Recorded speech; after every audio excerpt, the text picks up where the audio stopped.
So let me explain a little bit about diagnostic fees and why shops charge for them. Diagnostic fees are not just a money grab. It's not just another fee for a shop to say, hey, we need this extra money just because we're looking at your car. If you come to any repair shop with a check engine light or a drivability concern, car's running poorly, you've got a misfire, your fuel mileage is not as good as it once was, it's smoking, it's shaking, and you bring it to a shop and there's a diagnostic fee. Most people's train of thought is, well, I can go to a parts store and get them to do that for free. No, you can't. What the parts stores do is pull trouble codes, and they give you a list, and some of them even give you a list of possible repair fixes. The key word is possible. The idea behind that is that nationwide they've done research and figured out that a P0302 code in most cases is an ignition coil or a spark plug failure. Their hope is that you'll come in and buy a spark plug or an ignition coil. Once you do that, possibly take care of the misfire on your car. But there's a good chance it won't.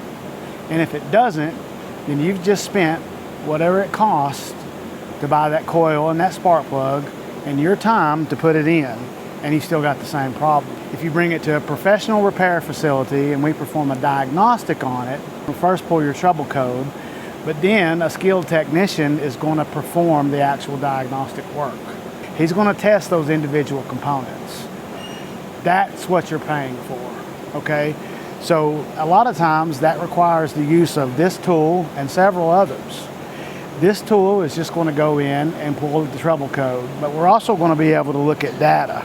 And when we do that, we can look at tons of specific data in the vehicle to determine why that cylinder is misfiring. At that point, after looking at data, we can go out and test the individual components under the hood. Power supply, grounds, signal from your ECU to the ignition coil, okay?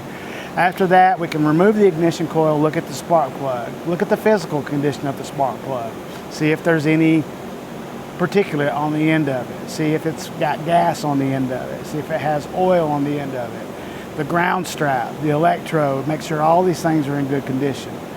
Whenever we do that, there's no problem with the coil, there's no problem with the plug, then we're looking at a wiring problem or maybe even an issue in the computer.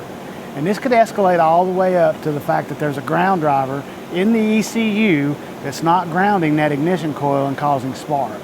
That is what you're paying for in terms of diagnosis. If it does need a computer and it's $800 or $1,200 and you decline that repair, I still have to pay the technician for taking the time to diagnose it. At least you're leaving here with the information you needed to know why your ignition coil is not firing.